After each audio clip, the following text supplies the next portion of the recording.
नमस्कार, क्यूज के इस ऑनलाइन प्लेटफॉर्म पर मैं आपका पुनः हार्दिक अभिनंदन और स्वागत करता हूं। उम्मीद करता हूं आप सभी स्वस्थ होंगे, मस्त होंगे और निरंतर अपने स्वाध्याय में व्यस्त होंगे। हमारी जो कक्षाएं चल रही थी उसी में जो महाद्वीप का पार्ट था हम उन्हें पढ़ रहे थे, जिसके अंदर हमने ऑस्ट्रेलिया और अफ्रीका महाद्वीप को पढ़ लिया। आज हम पढ़ने जा रहे हैं उत्तरी अमेरिका को। कौन सी अमेरिका को? तो उत्तरी अमेरिका को। सबसे पहले हम उत्तरी अमेरिका के अंदर देखने क्या वाले हैं, तो सबसे पहले देखेंगे यहाँ की हम भौगोलिक स्थिति। क्या देखेंगे?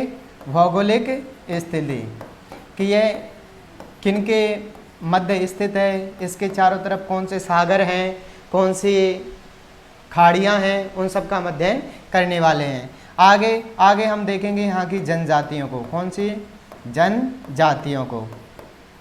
उसके बाद में हम आगे अध्ययन करेंगे इनके यहाँ के पर्वतों के बारे में कि यहाँ पे कौन कौन से पर्वत देखने को मिलते हैं।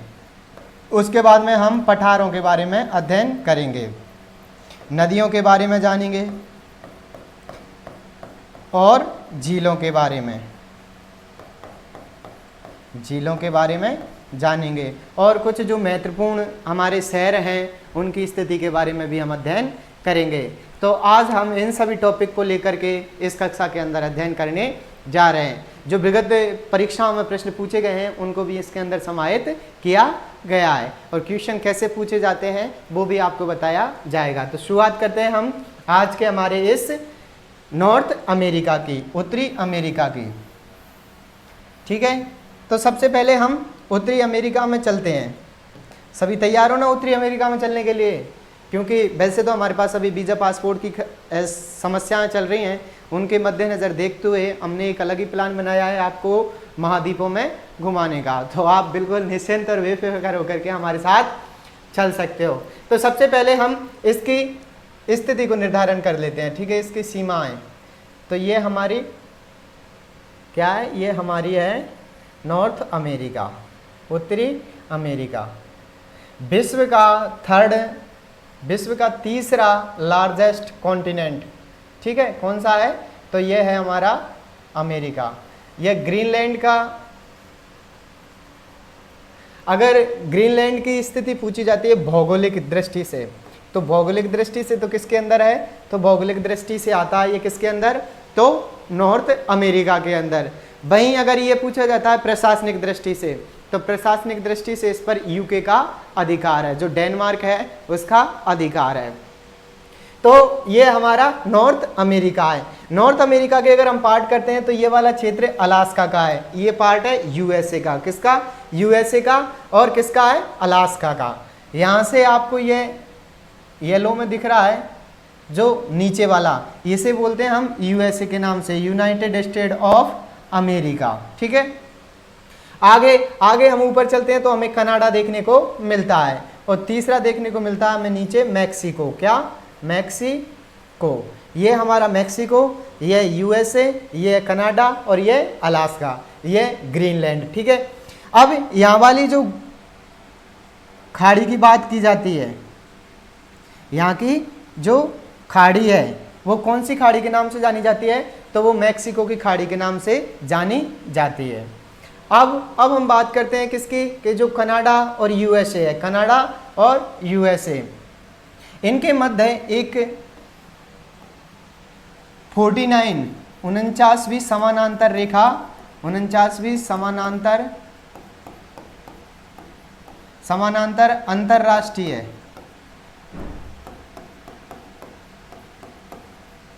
अंतरराष्ट्रीय सीमा रेखा है। ठीक है, और इस सीमा रेखा की खासियत बात यह है कि सबसे शांति प्रिय सीमा रेखा पूछी जाती है, सबसे शांति प्रिय सीमा रेखा, वो भी अंतरराष्ट्रीय। तो वो कौन सी है?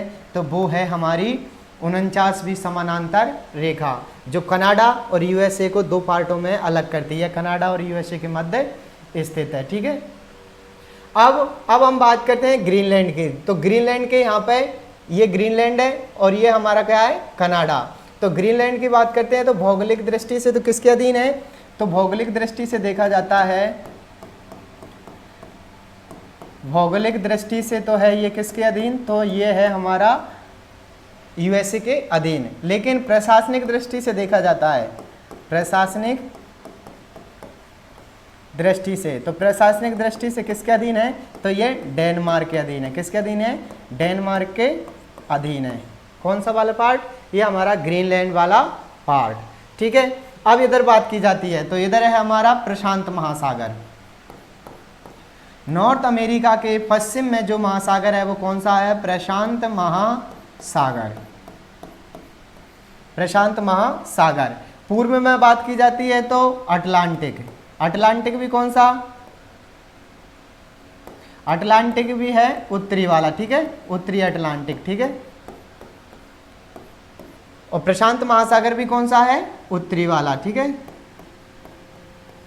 तो ये प्रशांत महासागर के पूर्व में है, प्रशांत महासागर के पूर्व में है, अटलांटिक महासागर के पश्चिम में है। वहीं देखा जाता है अमेरिका के पश्चिम में कौन है, प्रशांत महासागर, और पूर्व में कौन है, अटलांटिक महासागर।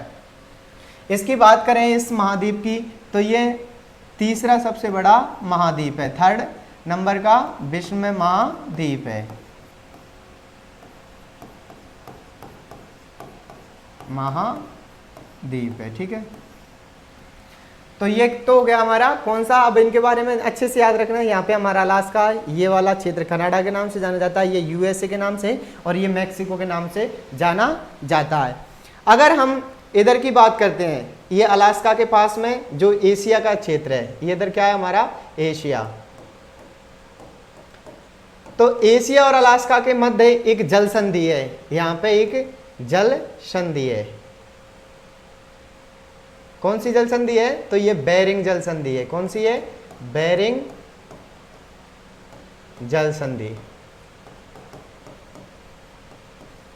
बेरिंग जल संधि। और ऊपर वाला क्षेत्र है वो है हमारा आर्कटिक महासागर, आर्कटिक महासागर।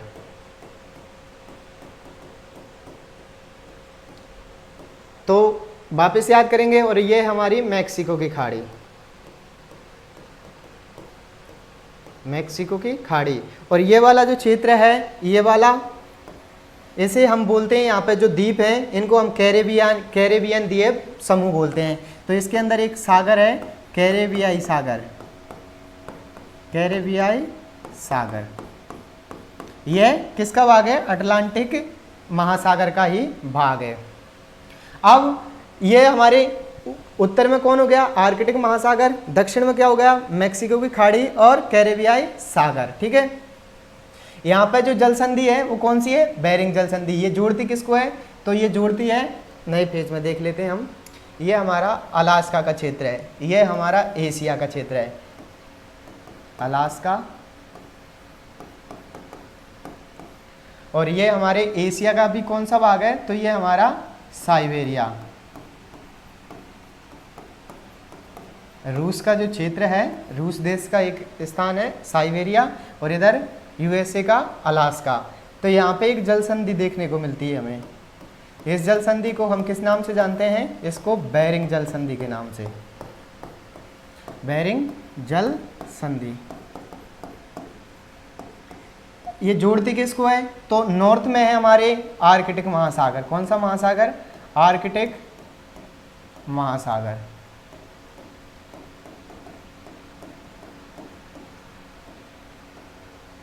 और नीचे है हमारा, तो नीचे हमारा कौन सा महासागर है यहाँ पे, तो प्रशांत महासागर। कौन सा,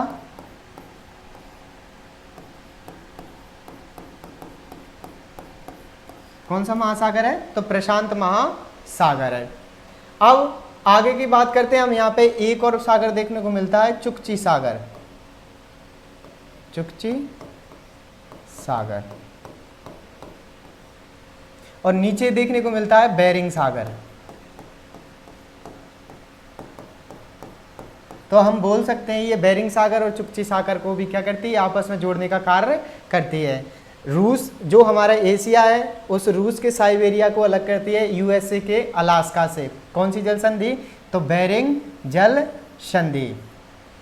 यहीं से हमारी जो जीएमटी लाइन है, जीएमटी ग्रीनविच जो रेखा है वो यहीं से गुजरती है, जिसे काल्पनिक रूप से 4 बार मोड़ा गया है, ठीक है। ये क्या है, हमारी जीएमटी लाइन, ठीक है। तो जो प्रधान यामोत्तर जीएमटी लाइन है वो भी यहाँ से गुजरती है। कौन से सागर से, बेरिंग सागर से। तो ये कौन सी हो गई हमारी, तो ये बेरिंग जल संधि हो जाती है। तो यहाँ वाली जो जल संधि है वो बेरिंग जल संधि के नाम से जाना जाता है। ये चुकची सागर है और ये हमारा कौन सा है, ये हमारा बेरिंग सागर है, ठीक है। बेरिंग सागर चुकची सागर के मध्य स्थित है। अब आगे हम बात करते हैं यहाँ पर कि जो कौन कौन से देश इसके अंदर मुख्यतः देखने को मिलते हैं, कौन से पर्वत, कौन से पठार, अब उनका अध्ययन करते हैं। ये तो हमारा कौन सा हो गया, भौगोलिक स्थिति। किसकी भौगोलिक स्थिति हो गई, तो ये हमारी उत्तरी अमेरिका की भौगोलिक स्थिति हो जाती है। आगे चलते हैं हम। आगे चलने पर कुछ शहर महत्वपूर्ण जिनसे क्वेश्चन पूछे जाते हैं, जैसे पहला शहर हमें यहाँ देखने को मिलता है यूनाइटेड स्टेट में, यूएसए में, लॉस एंजल्स या एंजल्स। इसे फिल्म नगरी के नाम से जाना जाता है, विश्व की फिल्म नगरी। विशेषकर किसके लिए प्रसिद्ध है, तो हॉलीवुड के लिए। किसके लिए प्रसिद्ध है, तो हॉलीवुड के लिए। कौन सी, लॉस एंजल्स। कहाँ पर है, यूनाइटेड स्टेट के अंदर, यूएसए के अंदर। यहाँ पे हमें देखने को मिलता है सैन फ्रांसिस्को। कौन सा शहर मिलता है, सैन फ्रांसिस्को। इसे विश्व की सिलिकॉन घाटी कहा जाता है, विश्व की सिलिकॉन वैली या घाटी, ठीक है। अंग्रेजी रूपांतरण है वैली, ठीक है। तो विश्व की सिलिकॉन वैली किसे कहा जाता है, तो वो सैन फ्रांसिस्को को कहा जाता है। कहाँ स्थित है, यूएसए के अंदर। आगे यहाँ पे एक क्षेत्र देखने को मिलता है पिट्सबर्ग है, जो हमारे विश्व की लोहा इस्पात नगरी के नाम से जाना जाता है। विश्व का सर्वाधिक लोहा इस्पात कहाँ किया जाता है, उत्पादन कहाँ किया जाता है, तो वो पिट्सबर्ग के अंदर किया जाता है। पिट्सबर्ग को अन्य किस नाम से जाना जाता है, विश्व की लोहा इस्पात नगरी के नाम से जाना जाता है। वहीं यहाँ डेट्राइट नगर है, डेट्राइट नगर। ये डेट्राइट नगर है, इसे ऑटोमोबाइल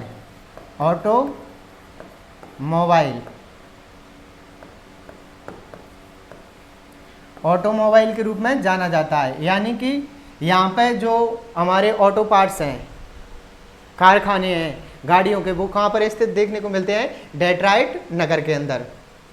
बात करें हम यहाँ पे कनाडा के टोरंटो शहर की, तो ये बना भी कौन सी नदी पर है, तो टोरंटो पर, ठीक है। तो ये टोरंटो जो शहर है, यहाँ पर कनाडा की ऐसा शहर है जिसके अंदर सर्वाधिक जनसंख्या देखने को मिलती है। किसके अंदर, टोरंटो के अंदर। आगे हम बात करते हैं, यहाँ पे एक और देश देखने को मिलता है हमें, मॉन्ट्रियल शहर की जो हमारा ओजोन सम्मेलन हुआ था 16 सितंबर 1987 को। कब हुआ था, 16 सितंबर 1987 को। कौन से शहर में हुआ, मॉन्ट्रियल शहर में हुआ था।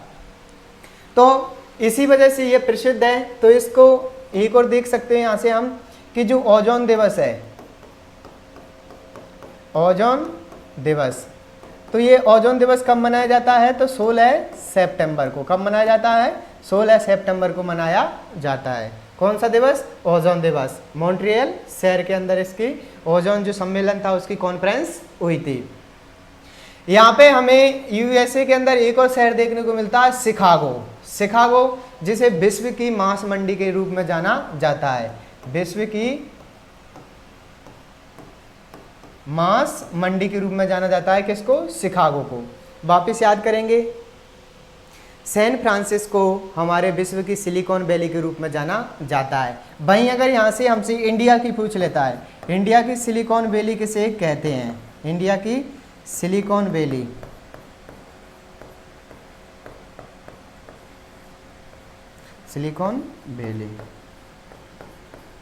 तो वो कहा जाता है हमारे मंगलेरू कर्नाटक को। जो हमारा बेंगलोर वाला क्षेत्र है उसे क्या कहा जाता है, तो इंडिया की सिलिकॉन वैली के रूप में जाना जाता है। ये सिलिकॉन वैली होती क्या है, तो जो कंप्यूटर्स होते हैं उनके अंदर जो सिलिकॉन की चिप डलती है, उसे हम सिलिकॉन के नाम से जानते हैं। जो कंप्यूटर की चिप्स होती हैं उनको बनाने के काम आता है।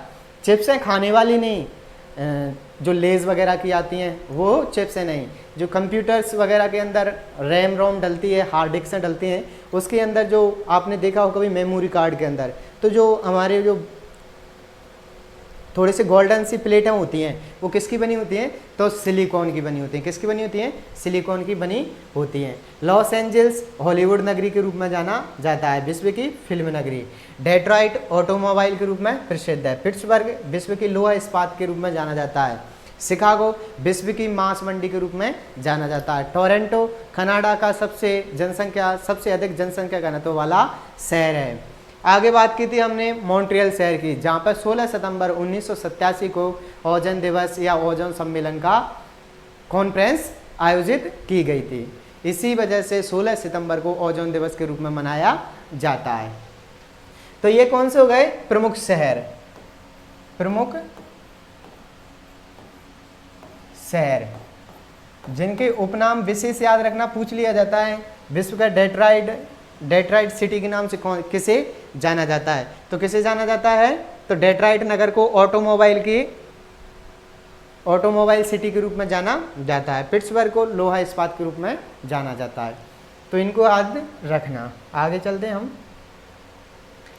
आगे जो हमारा नॉर्थ अमेरिका है, इसको 4 पार्टों के अंदर डिवाइड किया गया है। कौन कौन से, वो 4 पार्ट कौन कौन से हैं, तो पहला देखते हैं हम कि जो हमारा नॉर्थ अमेरिका है, नॉर्थ अमेरिका का जो पश्चिम वाला पार्ट है, पश्चिम वाला ये वाला जो पार्ट है, इसको हम किस नाम से जानते हैं, पश्चिमी कार्डिलेरा। किस नाम से जानते हैं, पश्चिमी कार्डिलेरा।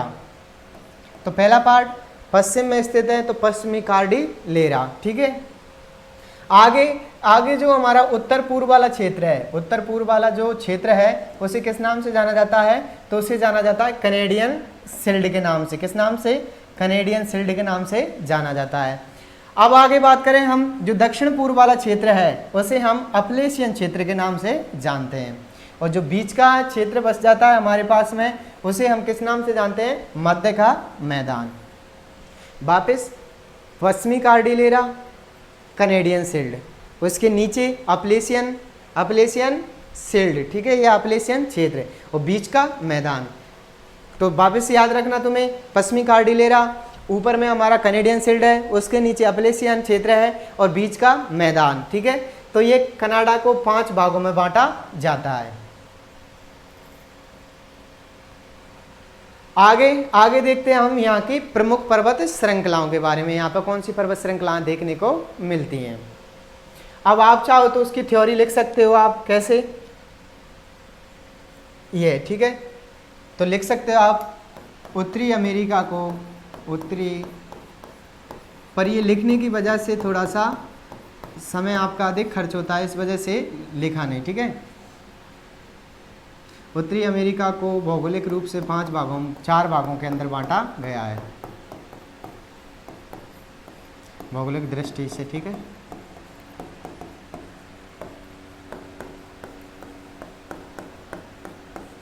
चार भागों में बांटा है। कौन कौन से, तो पहला है कैनेडियन, पहला हमारा इधर वाला ले लेते हैं, ठीक है। तो इसे क्या नाम दिया था, पश्चिमी कार्डिलेरा, पश्चिमी कार्डिलेरा। सेकंड बांटा था हमने किसको, उत्तर पूर्व वाले को, जिसे हम कैनेडियन शिल्ड के नाम से जानते हैं। और कैनेडियन शिल्ड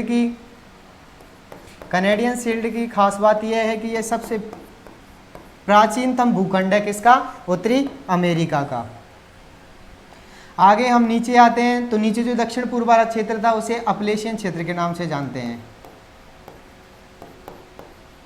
अपलेशियन क्षेत्र, ठीक है। उसके बाद में देखा था हमने जो मध्य का क्षेत्र था उसे हम मैदानों के नाम से जाने जाते हैं, या मैदानी क्षेत्र, ठीक है। इन 4 भागों के अंदर विभाजित किया है। आप ऐसे थ्योरी में लिखना चाहो तो थ्योरी में भी लिख सकते हो, पर आपका समय अधिक खराब ना हो, इस वजह से थ्योरी को आप सिर्फ मैपिंग के थ्रू समझें उसे, और एक बार में ही उसे मैप में बना लें, और फिर जब भी आप उसका अध्ययन करें तो इस बार उस मैप को देखें ध्यान से, या एटलस जो भी अपने पास है उसे रखें, तो आपको वो चीज़ें स्वतः ही आपको देखते ही, मैप देखते ही याद आ जाएगी।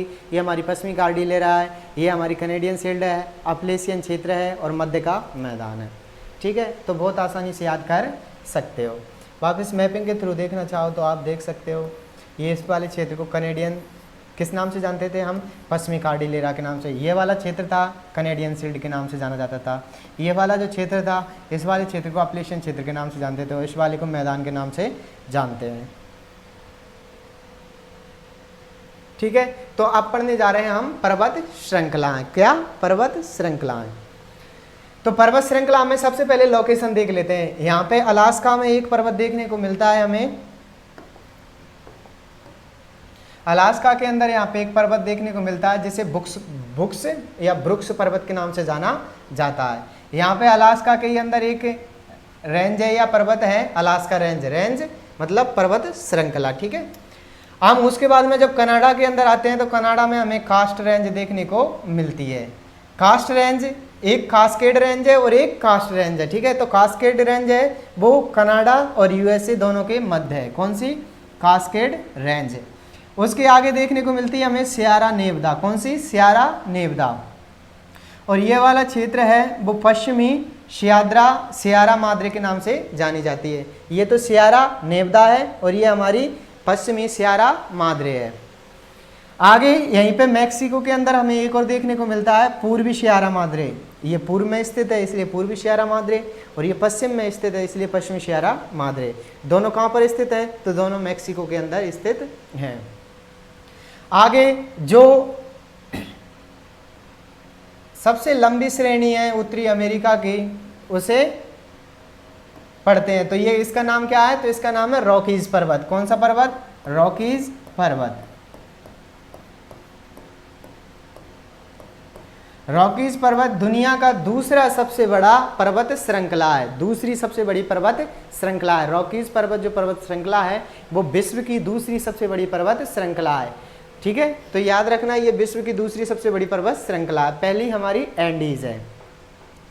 आगे चलते हैं हम। यहाँ कनाडा के अंदर ही हमें एक और देखने को मिलता है, उसका नाम है हमारा मैकेंजी पर्वत श्रेणी। कौन सा? मैकेंजी पर्वत श्रेणी। जो कनाडा की प्रॉपरली नाम दे, कनाडा की सबसे ऊंची श्रेणी कौन सी है? तो मैकेंजी पर्वत श्रेणी है। कौन सी है? मैकेंजी पर्वत श्रेणी। सबसे लंबी पर्वत श्रृंखला है। ठीक है, किसकी? कनाडा की। हम आगे बात करते हैं तो यहाँ पे है अपलेशियन क्षेत्र। अपलेशियन क्षेत्र में अपलेशियन पर्वतमाला देखने को मिलती है। अपलेशियन पर्वत श्रेणी देखने को मिलती है। कहाँ पर? तो ये कहाँ है? यूएसए के अंदर। ठीक है, अब अपलेशियन पर्वत श्रेणी की बात करें तो माउंट मिसेल इसकी सबसे ऊंची चोटी है। सबसे ऊंची चोटी याद रखना, ये उत्तरी अमेरिका की सबसे ऊंची चोटी नहीं है, लेकिन अपलेशियन पर्वत श्रेणी की सबसे ऊंची चोटी पूछी जाती है तो माउंट मिसेल। Mount micelle.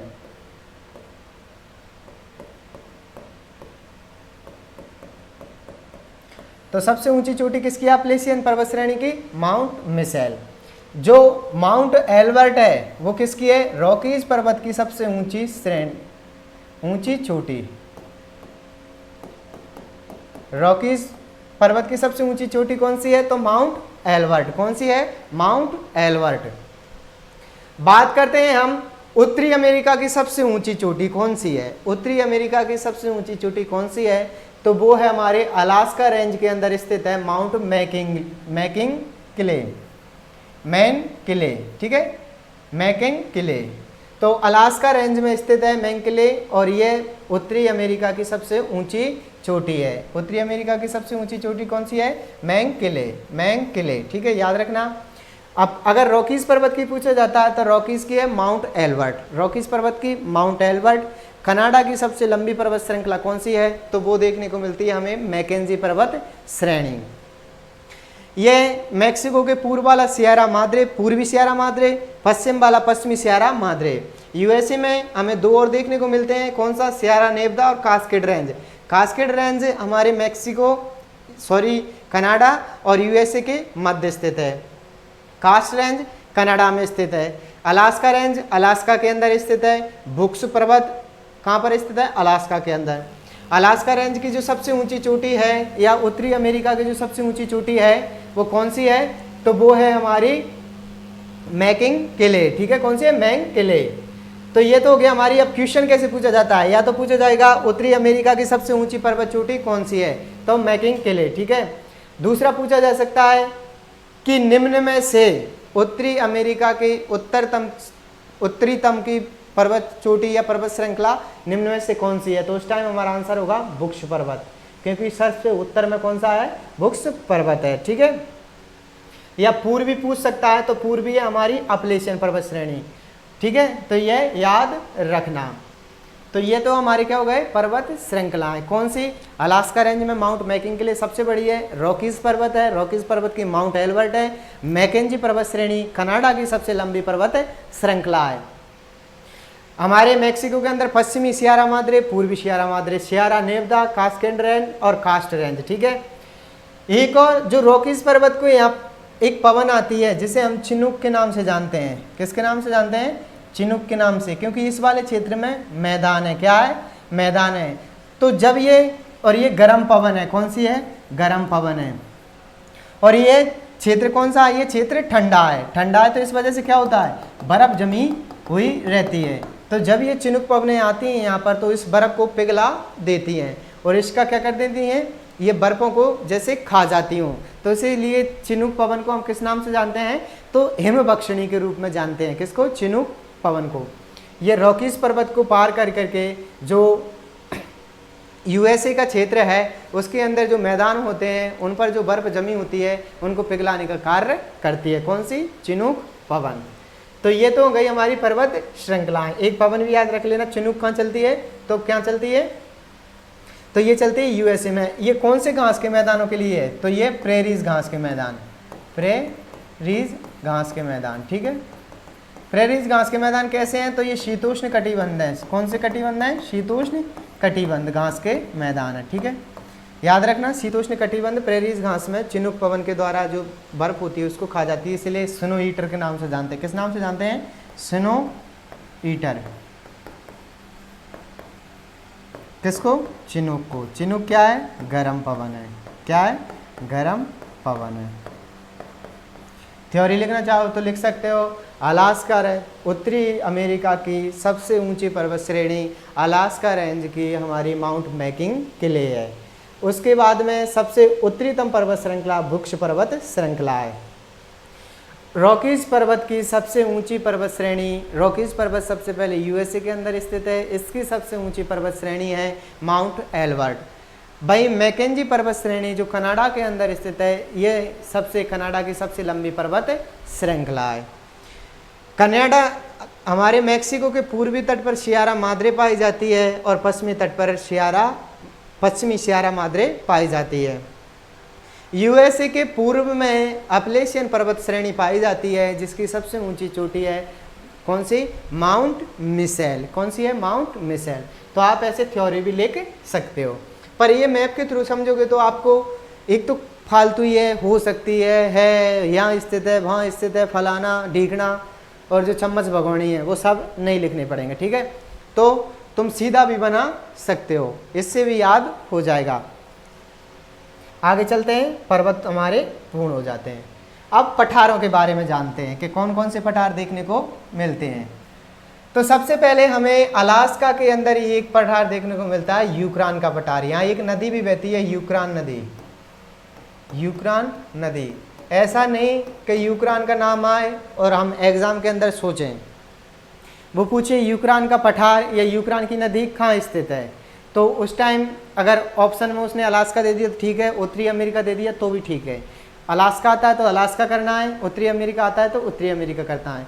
लेकिन कभी कभी जब हम अपना ज़्यादा दिमाग यूज़ कर लेते हैं कि उसने पूछ लिया क्या यूक्रान का पठार, तो हम सोचते हैं कि हो सकता है एग्जामिनर से टाइपिंग में गलती हो गई हो या लिखने में गलती हो, यूक्रेन की जगह यहाँ पे यूक्रेन की जगह यहाँ पे यूक्रान कर दिया हो, तो उस टाइम अपन यूक्रेन यूरोप वाले को लगा देते हैं। तो याद रखना, यूक्रान का पठार हो, यूक्रान की नदी हो, वो कहाँ स्थित है, तो वो स्थित है हमारे कहाँ पर, उत्तरी अमेरिका के अलास्का क्षेत्र में।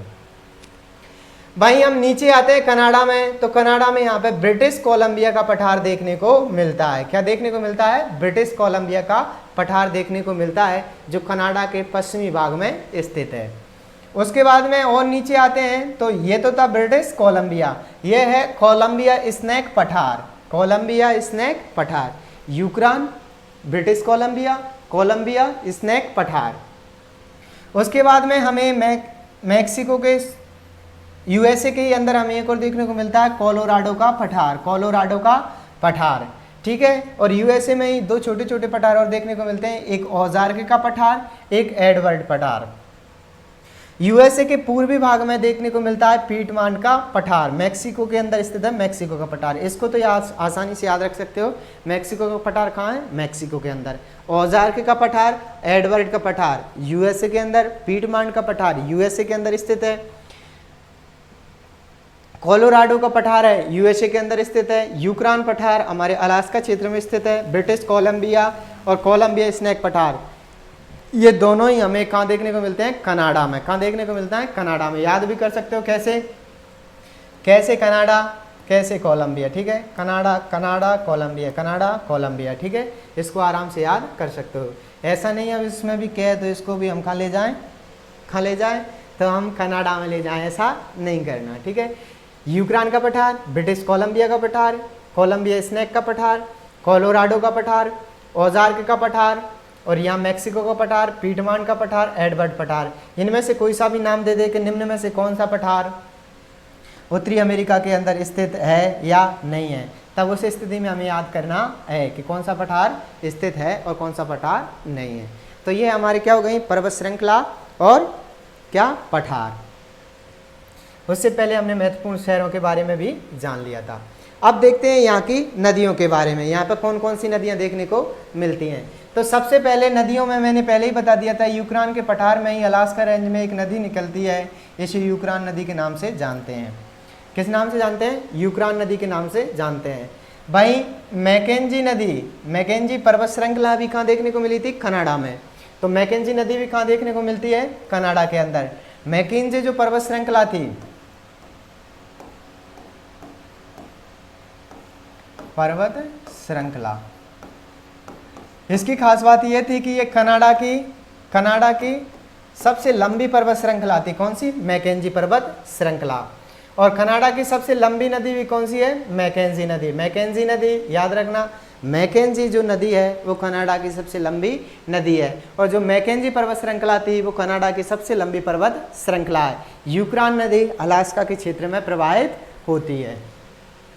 आगे चलते हैं हम। यहाँ पे एक नदी आती है कोलोराडो के पठार में ही देखने को मिलती है। कौन सी, तो ये है कोलोराडो। कौन सी है, कोलोराडो। तो आसानी से याद हो जाएंगे तुम्हें पठार और नदियाँ, क्योंकि थोड़े से ये क्या है, आपस में को रिलेटेड है।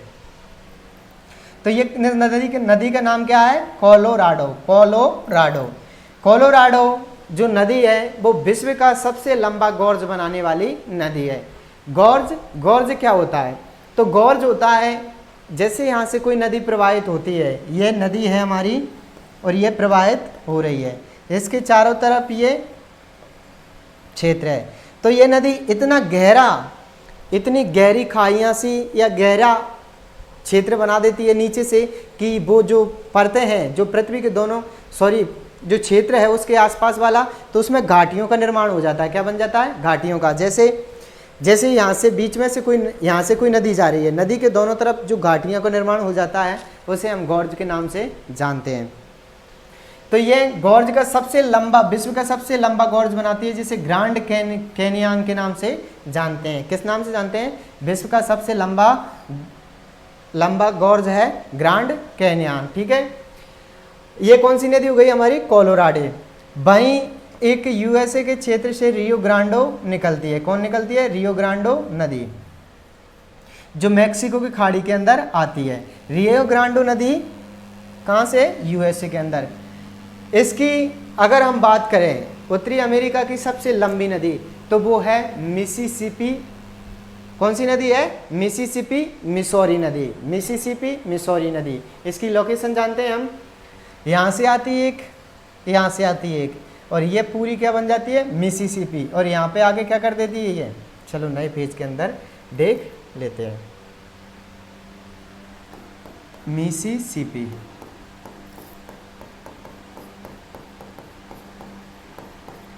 मिसिसिपी नदी या मिसिसिपी मिसौरी और लिख लो आप, मिसौरी नदी।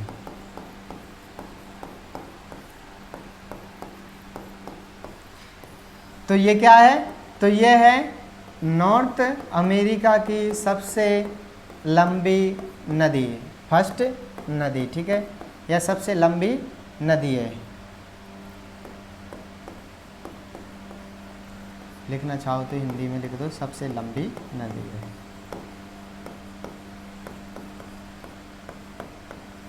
इसकी खास बात यह है कि ये जब मैक्सिको की खाड़ी की ओर आती है, जैसे ये हमारी दो धाराओं के अंदर आती है और यहाँ से ये मिसिसिपी का रूप ले लेती है। किसका नाम क्या ले लेती है? मिसिसिपी, मिसौरी का।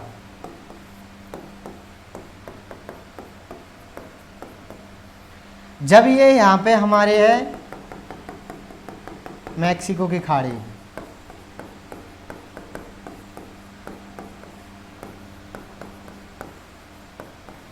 मैक्सिको खाड़ी के अंदर आती है तो ये अलग अलग धाराओं में प्रवाहित हो जाती है।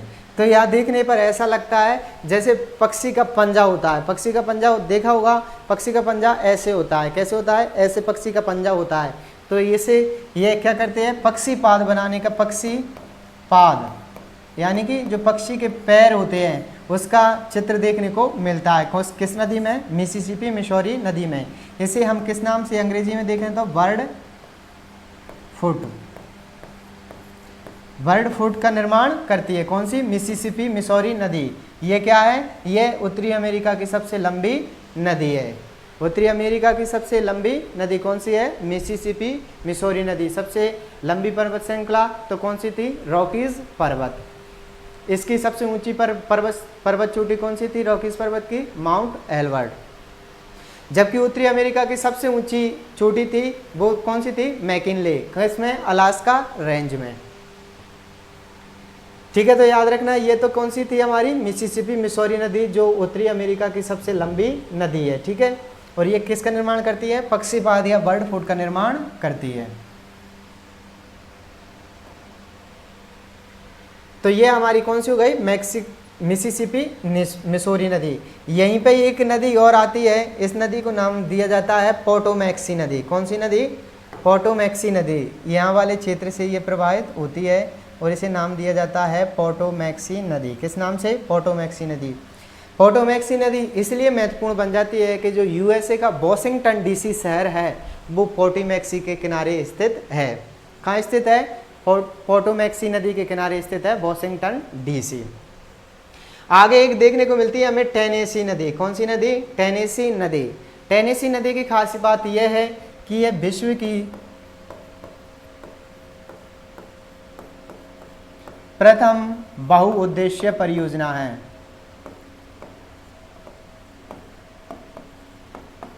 उद्देशीय परियोजना है।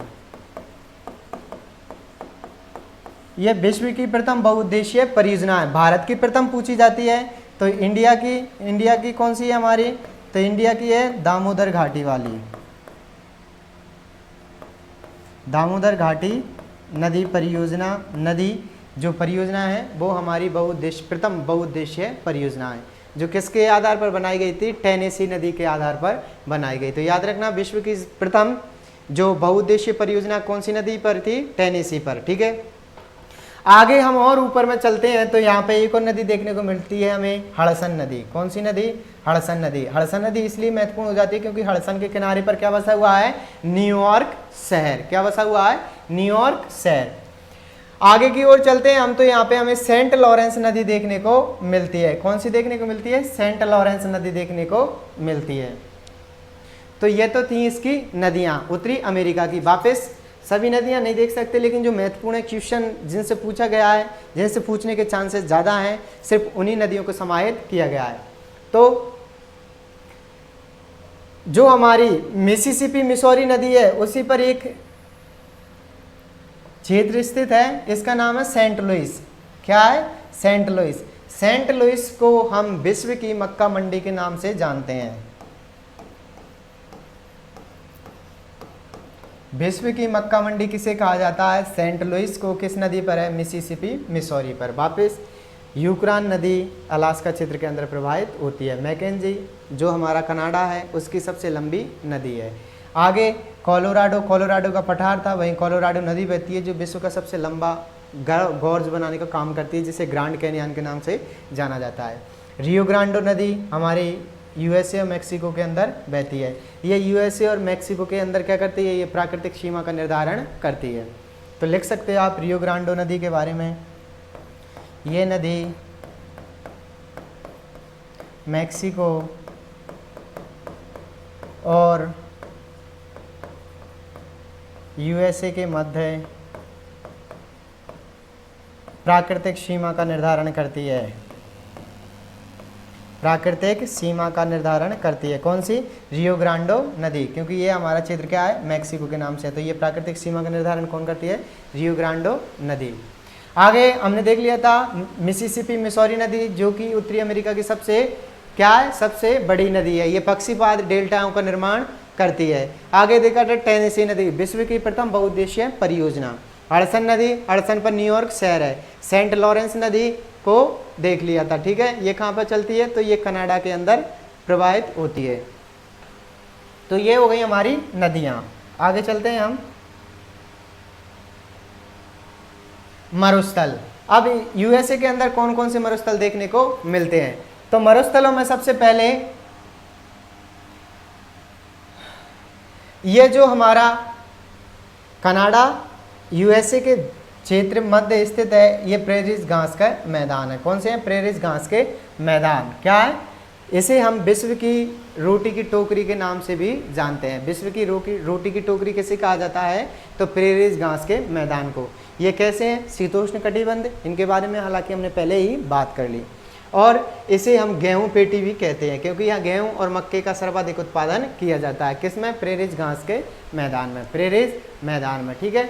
तो गेहूं और मक्का की पेटी है, ये शीतोष्ण कटिबंध की घास भूमियाँ हैं, विश्व की रोटी की टोकरी के रूप में जाना जाता है। एक और याद रखना, रोटी, विश्व की रोटी टोकरियों का देश किसे कहा जाता है, तो वो कहा जाता है यूक्रेन को। किसको, यूक्रेन को, रोटियों का देश। रोटियों का देश किसे कहा जाता है, तो वो कहा जाता है यूक्रेन को। अगर बात करें हम किसकी, विश्व की रोटी की टोकरी के रूप में किसे जाना जाता है, तो प्रेरिस घास के मैदान को, और रोटियों के देश के रूप में यूक्रेन को जाना जाता है।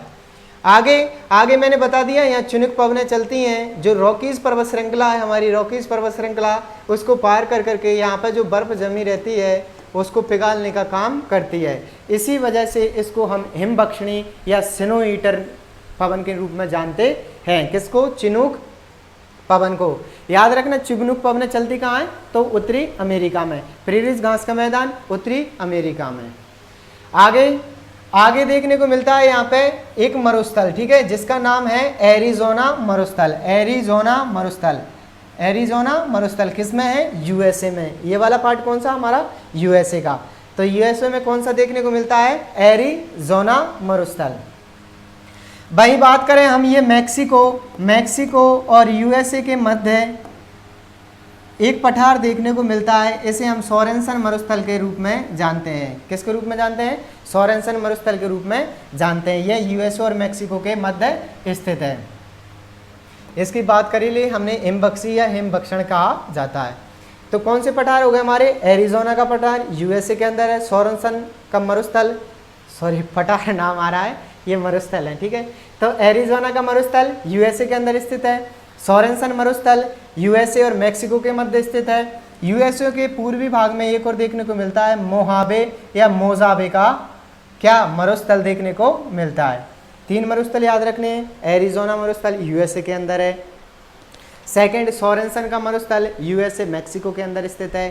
थर्ड हमारा मोहाबे या मोजाबे का मरुस्थल यूएसए के अंदर स्थित है।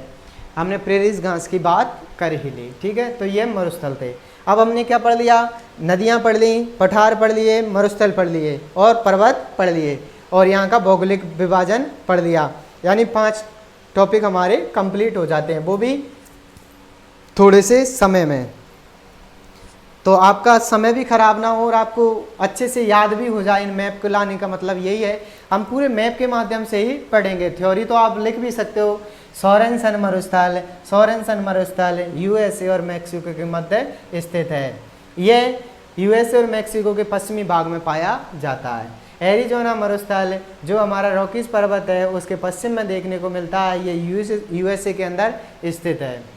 आगे आगे लिख सकते हो, यूएसए के पूर्वी भाग पर एक और मरुस्थल देखने को मिलता है, मोहावे या मोजावे का मरुस्थल, जो यूएसए के अंदर स्थित है। यूएसए में जो हमारे यूएसए और कनाडा का क्षेत्र है उसमें एक घास का मैदान पाया जाता है जिसे प्रेरिज घास के मैदान के रूप में जाना जाता है। इसे गेहूं पेटी के रूप में जाना जाता है, मक्का पेटी के रूप में जाना जाता है, विश्व की रोटी की टोकरी के रूप में जाना जाता है। यह शीतोष्ण कटिबंध घास भूमि है। तो आप इनकी थ्योरी भी आराम से बना सकते हो, अगर आप थ्योरी में इंटरेस्टेड रखते हो तो आराम से बना सकते हो, और आप अगर ऐसे मैप के थ्रू याद कर सकते हो तो और अच्छा है। अब पढ़ने वाले हम झीलें। क्या? झीलें। एक मिनट रुकना।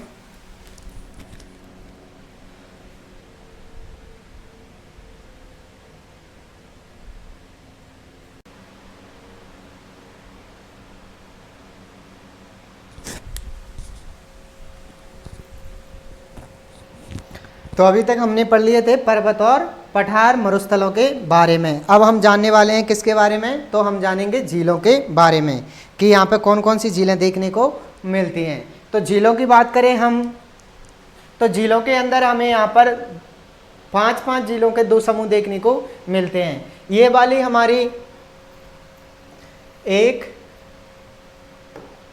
ये वाली जो क्षेत्र है, ये वाला जो क्षेत्र है, इसके अंदर जो कनाडा है, कनाडा के अंदर जो झीलें स्थित हैं उन्हें हमें कनेडियन शील्ड के नाम से जानते हैं। कनेडियन शील्ड की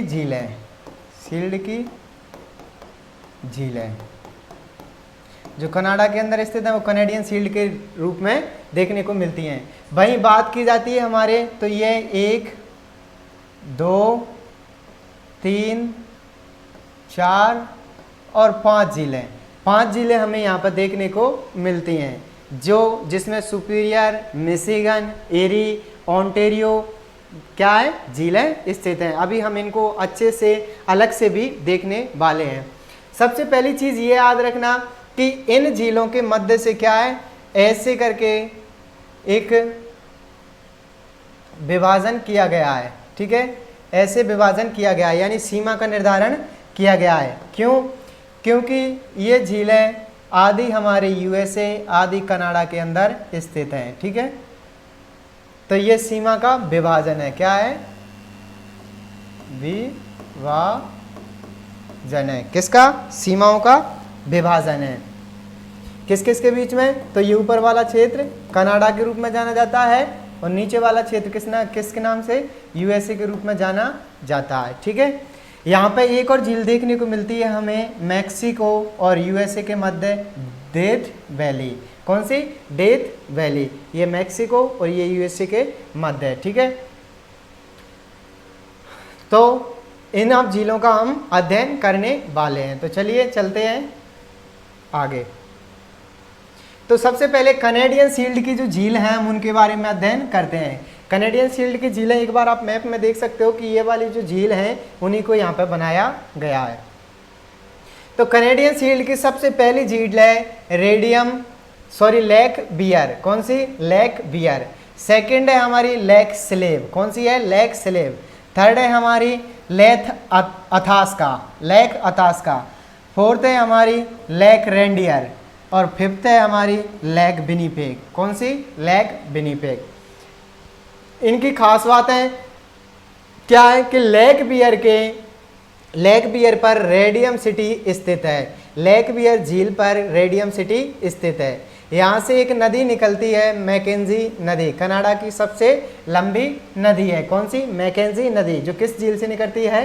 लेक स्लेव से निकलती है। लेक अथास्का के अंदर यूरेनियम पोर्ट देखने को मिलता है। यूरेनियम पोर्ट किस झील के किनारे स्थित है? लेक अथास्का के। और जो हमारी लेक विनिपेग है, विनिपेग से आराम से याद रखते हो कि किस यहाँ पर जो शहर स्थित है वो भी कौन सा है? विनिपेग शहर है। वापस रेडियम सिटी किसके है? लेक बियर के। लेक स्लेव से मैकेंजी नदी, कनाडा की सबसे लंबी नदी। लेक अथास्का पर यूरेनियम पोर्ट बना हुआ है। लेक रेंडियर और लेक विनिपेग पर विनिपेग शहर स्थित है।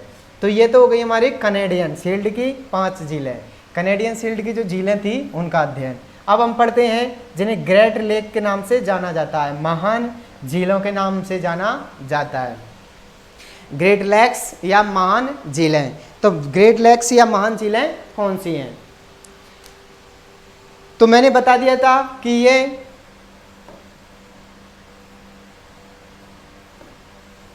ये हमारी एक सीमा का निर्धारण किया गया है, जहां से ऊपर वाला क्षेत्र कनाडा के अधीन आता है और नीचे वाला क्षेत्र किसके अधीन आता है? तो यूएसए के अधीन आता है। ऊपर वाला कनाडा, नीचे वाला कौन सा है? यूएसए। अब इनकी स्थिति का निर्धारण करते हैं। तो सबसे पहली झील कौन सी है? सुपीरियर झील। कौन सी झील है? सुपीरियर झील। सुपीरियर झील के बाद में हम आगे चलते हैं तो वो है यूरेन झील। यूरेन झील के नीचे है हमारी मिशिगन झील। कौन सी? मिशिगन झील। मिशिगन झील से हम यूरेन झील की तरफ आते हैं और यूरेन झील से आगे आते हैं तो इरी झील। इरी के बाद में ओंटारियो झील। कौन सी? ओंटारियो झील। तो सबसे पहले superior, eri, superior, यूरोन, Michigan, eri, Ontario. Ontario, eri, यूरोन, Michigan और सुपीरियर झील। ये जो 5 झीलें हैं उनका समूह ग्रेट लेक्स के नाम से या महान झीलों के नाम से जाना जाता है। अब बात करते हैं हम जो सुपीरियर झील और यूरेन झील के मध्य एक नहर स्थित है जिसे हम सू नहर के नाम से जानते हैं। यूरेन झील और सुपीरियर झील के मध्य जो नहर स्थित है उसे हम किस नाम से जानते हैं? उसे जानते हैं हम सू नहर के नाम से। एकमात्र झील मिशिगन एकमात्र ऐसी झील है जो पूर्णतः यूएसए में स्थित है। क्या है? एकमात्र झील जो पूर्णतः यूएसए, क्वेश्चन पूछा जाता है एकमात्र झील जो पूर्णतः यूएसए के अधिकार क्षेत्र में है वो कौन सी है? मिशिगन झील। इसी के किनारे शिकागो शहर है जिसे विश्व की मांस मंडी के रूप में जाना जाता है। आगे आने पर हमें इरी झील और ओंटारियो झील के मध्य एक जलप्रपात देखने को मिलता है जिसे नियाग्रा जलप्रपात कहते हैं। क्या कहते हैं? नियाग्रा जलप्रपात। मैंने बता दिया हुआ जलप्रपात क्या होता है। जैसे ये कोई नदी आ रही है, नदी यहाँ से बह रही है और एकदम से नीचे क्षेत्र आ जाता है तो ये जो जल है वो नीचे गिरने लग जाता है, क्योंकि जल सीधा नीचे गिरता है तो वो क्या नाम से जाना जाता है? जलप्रपात के नाम से। ठीक है, तो क्या याद रखना है? एरी झील और ओंटारियो झील के मध्य नियाग्रा जल प्रपात है और यहाँ पे एक नहर देखने को मिलती है जिसे बेलैंड नहर कहते हैं। सू नहर सुपीरियर और यूरेन झील के मध्य है। बेलैंड नहर इरी झील और ओंटारियो झील के मध्य स्थित है। ओंटारियो झील से एक नदी प्रवाहित होती है सेंट लॉरेंस। इसी के किनारे टोरंटो शहर है, इसी के किनारे मॉन्ट्रियल शहर है। और ये जो हमारी सेंट लॉरेंस नदी है उत्तरी अमेरिका की आंतरिक क्षेत्र का जो जलमार्ग है वो सबसे व्यस्ततम जलमार्ग किसका है? तो वो है सेंट लॉरेंस नदी का। सेंट लॉरेंस नदी आंतरिक जलमार्ग का सबसे व्यस्ततम क्या है? क्षेत्र है। ठीक है, तो ये जो हमारी क्या है? नदी, तो नदी की क्या है? ये आंतरिक जो जलमार्ग है वो उत्तरी अमेरिका का सबसे व्यस्ततम जलमार्ग है। वापिस 5 झीलें हैं और इन झीलों के देखा जाता है तो क्या है? तो ये एक और चीज़ याद रखना, ये तीसरे नंबर पर आती हैं। कौन से नंबर पर आती हैं? खारे पानी में। कौन से नंबर पर आते हैं? लवणीयता में तीसरे नंबर पर। इससे पहले भी 2 झील हैं, ठीक है, उनके बारे में भी हम अध्ययन करेंगे। पहले इनको सुपीरियर झील और यूरेन झील के मध्य सू नहर स्थित है। मिशिगन पूर्णतः यूएसए के अंदर स्थित है। मिशिगन झील पर शिकागो शहर है जिसे विश्व की मांस मंडी के रूप में जाना जाता है। यूरेन झील से नीचे आने पर इरी झील और ओंटारियो झील के मध्य नियाग्रा जलप्रपात देखने को मिलता है। बेलैंड नहर देखने को मिलती है। ओंटारियो झील से सेंट लॉरेंस नदी का उद्गम होता है। सेंट लॉरेंस नदी के किनारे टोरंटो शहर है जो कनाडा का सबसे अधिक जनसंख्या घनत्व वाला शहर है। यहीं पे एक मॉन्ट्रियल शहर देखने को मिलता है जहाँ पर 16 सितंबर 1987 को ओजोन सम्मेलन की कॉन्फ्रेंस हुई थी। इसी पर यह उत्तरी अमेरिका का सबसे व्यस्ततम जलमार्ग है। कौन सा? सेंट लॉरेंस नदी वाला। तो ये ग्रेट लेक्स और महान झीलें थी। अब बात करते हैं हम किसकी? कैलिफोर्निया प्रांत की। तो वो उसमें हम देख सकते हैं इसमें कि ये हमारी तीसरी खारे पानी की क्या है? सबसे बड़ी झील है। लवणीयता की मात्रा में क्या है? ये सबसे बड़ी झील है। इसकी लवणीयता को मापा जाता है तो वो है लगभग 222% पर हजार ग्राम, 222% पर हजार ग्राम इसकी लवणीयता है। क्या है? लवणीयता।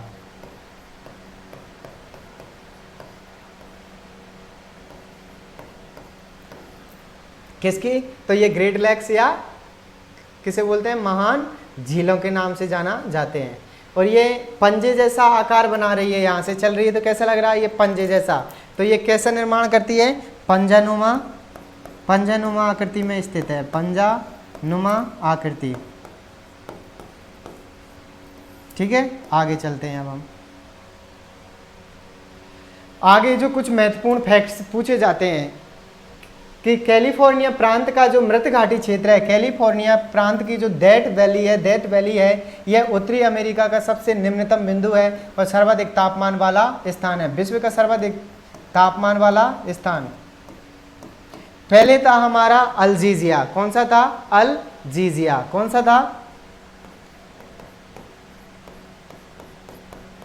अल्जीजिया। ठीक है, पहले ये हमारा विश्व का सबसे गर्म स्थान था, लेकिन अब कौन सा है? तो अब है हमारा कैलिफोर्निया की जो मृत घाटी है, डेथ वैली है, वो विश्व का सबसे गर्म स्थान है।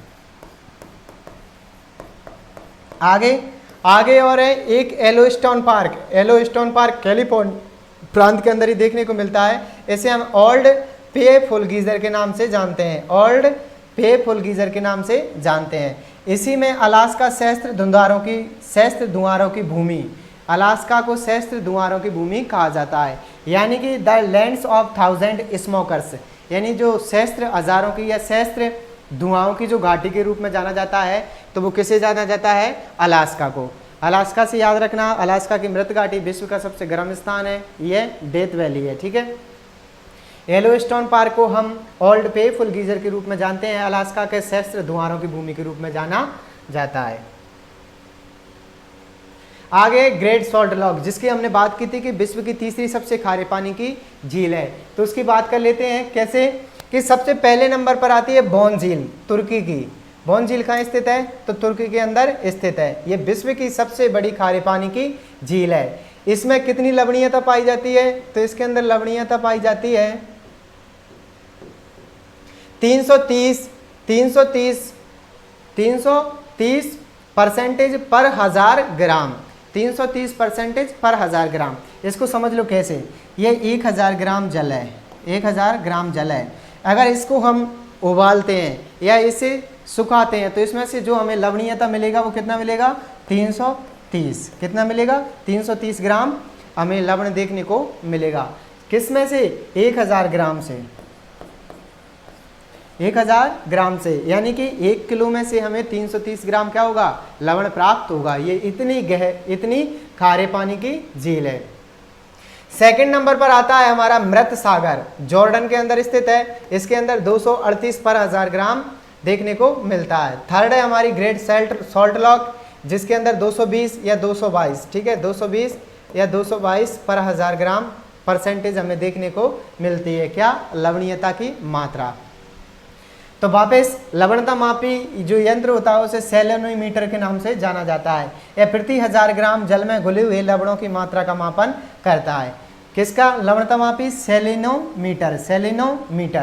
ग्रेट सॉल्ट लॉक में विश्व की सबसे खारी पानी की झील बोन लेक है, जो तुर्की के अंदर है। 330 ग्राम पर लवणीयता पाई जाती है। सेकेंड है मृत सागर, जॉर्डन के अंदर 238 पर ग्राम क्या पाई जाती है? लवणीयता। थर्ड है ग्रेट सॉल्ट लॉक, 220 या 222 पर ग्राम लवणीयता पाई जाती है। आगे जनजातियां, ठीक है, ये हमने ग्रेट सॉल्ट लॉक, झीलें, नदी, पर्वत, पठार पढ़ लिए, मरुस्थल पढ़ लिए और भौगोलिक स्थिति। अब जनजातियां, कौन कौन सी जनजाति देखने को मिलती है? सबसे अधिक पूछा जाने वाला क्वेश्चन, अलास्का क्षेत्र के मध्य और जो हमारा कनाडा है उसमें एस्किमो जनजाति देखने को मिलती है। एस्किमो जनजाति जो घर बनाती है, तो घर भी किसके बनाती है? बर्फ के। किसके?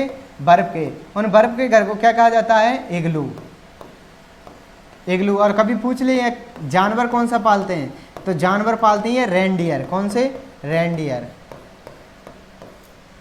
ठीक है, तो एस्किमो जनजाति कहाँ पाई जाती है? अलास्का और कनाडा के मध्य क्षेत्र में, ठीक है। तो इस पे यहाँ पे बहुत ठंडा प्रदेश है, तो यहाँ पे एस्किमो जनजाति देखने को मिलती है। इनके बर्फ के घर होते हैं, इनको इग्लू कहा जाता है। जानवर रेंडियर का पालन करती है।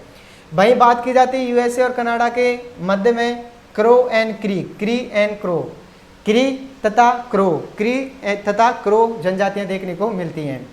यहाँ हमारे यूएसए में अपाचे जनजाति देखने को मिलती है, अपाचे जनजाति यूएसए में, क्रो एंड क्री हमारे यूएसए के अंदर, एस्किमो जनजाति अलास्का और कनाडा के अंदर। और यहाँ पे हमें एक रॉकीज पर्वत में एक जनजाति देखने को मिलती है, ब्लैकफुट जनजाति। और ये हमारा कैरेबियन द्वीप है, कैरेबियाई द्वीप है। यहाँ पे अरावाक जनजाति देखने को मिलती है। वापस ऊपर एस्किमो जनजाति, बर्फ के घर होते हैं, इग्लू के रूप में जाना जाता है। जानवर रेंडियर का पालन करते हैं। क्रो एंड क्री पाई जाती है जनजाति। रॉकीज पर्वत में देखने को मिलती है ब्लैकफुट जनजाति। ये कैरेबियाई द्वीप है, यहाँ पे अरावाक जनजाति देखने को मिलती है। ये हमारा मैक्सिको और यूएसए के मध्य अपाचे जनजाति देखने को मिलती है। ये तो क्या हो गई इसकी जनजातियां। आगे चलते हैं हम। तो ये तो था आज का हमारा उत्तरी अमेरिका। उम्मीद करता हूं कि तुम्हें ये अच्छे से समझ में आ गया होगा, क्योंकि हमने प्रत्येक बिंदु को एग्जाम के पॉइंट ऑफ व्यू से पूर्णतः कवर करने का प्रयास किया है। और उम्मीद करता हूं कि इस क्लास से बाहर से भी कोई क्वेश्चन आपको देखने को नहीं मिलेगा। आप चाहो तो इनकी थ्योरी भी बना सकते हो, और आप चाहो तो बिल्कुल मैपिंग के थ्रू भी इन्हें याद कर सकते हो। मैपिंग के थ्रू याद करोगे तो हमें तुरंत याद आ जाएगा। थ्योरी तो हमारी क्या हो जाती है, आपस में मिक्स हो जाती है। और ज्योग्राफी का सबसे बड़ा फायदा भी यही है हमें से कि हम इसे मैप के थ्रू समझ सकते हैं। तो आज के लिए सिर्फ इतना ही। मिलते हैं कल एक नए महाद्वीप के साथ, एक नई उमंग, नए जोश के साथ। तब तक आप हमारे साथ बने रहिए। अगर आपको ये वीडियोस लेक्चर पसंद आते हैं, इसे अधिक से अधिक अपने दोस्तों के साथ शेयर करें, इस चैनल को सब्सक्राइब करें और एक लाइक ज़रूर करके जाएं, क्योंकि ये मेहनत जो हम आपके लिए कर रहे हैं, ये हमारे आपका सिंबल जो लाइक का मिलता है, उससे हमें ऐसा लगता है कि जैसे हमारी मेहनत सफल हो रही है। तो प्लीज़ लाइक करें, शेयर करें और चैनल को सब्सक्राइब करें। तो आज के लिए इतना ही। मिलते हैं कल एक नई कक्षा के साथ, नई उमंग, नई ऊर्जा के साथ। तब तक के लिए स्वस्थ रहिए, मस्त रहिए और निरंतर स्वाध्याय में व्यस्त रहिए। जय हिंद, जय भारत।